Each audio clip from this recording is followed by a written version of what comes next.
Is it true that Shaq invested in your music career? Yeah. He gave us, I think, 1.5 million for Sexy Can I. Wow. He gave us 1.5 for the Sexy Can I project, which was the All I Feel project. And Sexy Can I was the record to lead off. It sold 8 million copies. We recouped the number back for Shaq in, I don't know, 5 months, 6 months. And everything else has been profitable since. So shout out to Shaq. Thank you. If you look at the Sexy Can I video, you see Shaq in the video. Right. He's the one with the camera. He's going around, you know. I'm saying, you know, let me do things from the front, and then a little bit of, let me have a little bit of time on the back end. And then, and he actually got the camera and did the rest for Sexy Can I. How did you convince Shaq? Shaq is a very shrewd businessman. He owns a lot of ish. Yeah. Bro, I mean, so how did you convince him, like, bro, this is a great, hey, this is what I need. I'm gonna get you your money back, but this is gonna be a big project. How does Ray J pitch Shaq? Not Shaq the Shaq the businessman.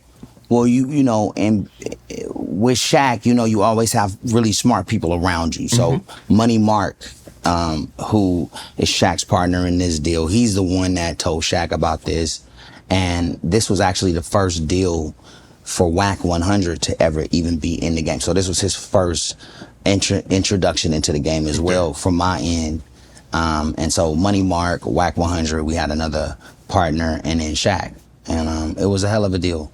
And again, anytime I ever do deals, like, I didn't take the money from Shaq. You know, the team did, and they were able to make it work and structure it properly, and then it was a success, and he made his money back, and he's still making money from it, or somebody from the team, because I know I'm still eating.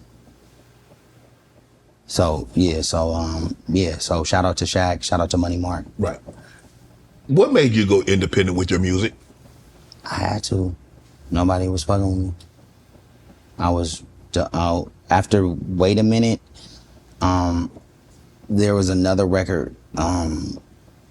It was called Formal Invite.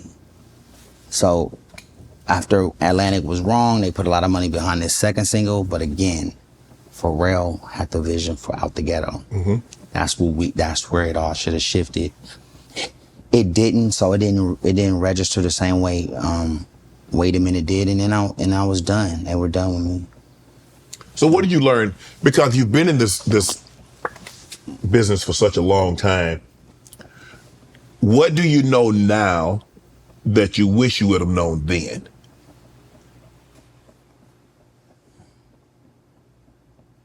The only thing that I would have wanted to know then, that singing like R&B songs and expressing yourself musically and vocally, especially when you know how, is always the right thing to do. Okay. All of your homies, all of your friends, all of the girls you want to be with, all of the rappers you want to think is cool, they're all gonna embrace you when you put out great records, especially musically and vocally.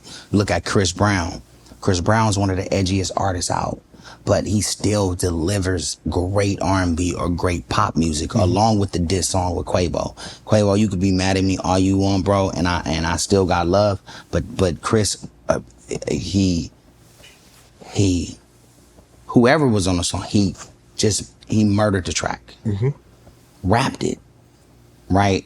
And so you have a chance to be that, but you also have a chance to be great and dance and sing, you know, pop music and R&B music.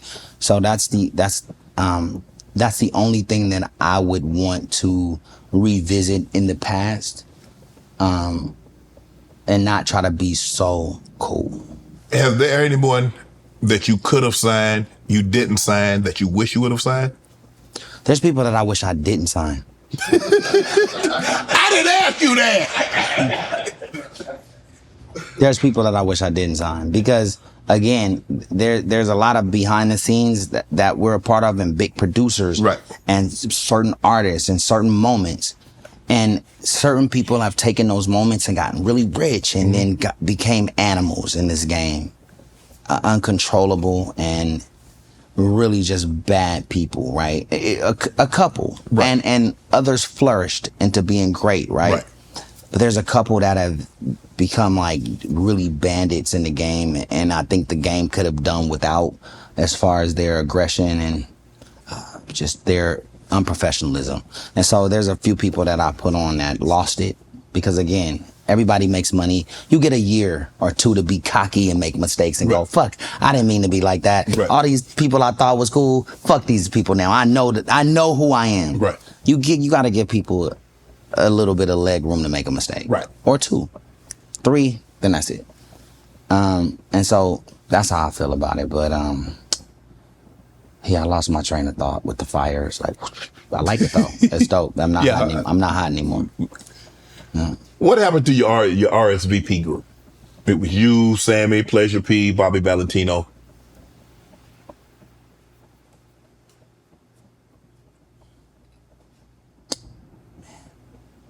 I had so many dreams for us. Dreams. Pleasure P, Bobby Valentino, Sammy, all of us on that verses. That was the highest verses ever. But they won't credit us because of how disastrous it was. And I don't doubt them for that. But I think with the group is just, again, I watched that movie, what was it, The 5 Heartbeats? Yeah. And the nigga came in with the Rolls Royce and shit.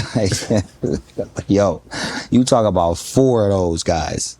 Not me, because I'm just having a good time watching everybody be R&B. Mm-hmm. Because when you an R&B nigga, you smooth and you really, you know what I'm saying? Mm-hmm. You really for the ladies. So I was having a good time, but I think we just got caught up in the moment, and nobody was leading. Mm-hmm.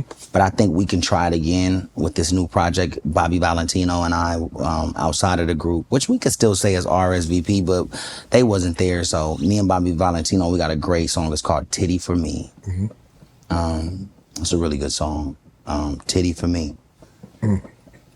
You couldn't come up with another title, huh? Well, because that's never been like, I want to be original every time. Yeah. So that titty. Can you be too original? Yeah, that titty for me, and you go, that titty for me, that titty for me, for me, that titty for me. It's a really good tune. Oh, interesting. And in its argument, the clean version is, she's pretty for me, she pretty to me, she pretty to me.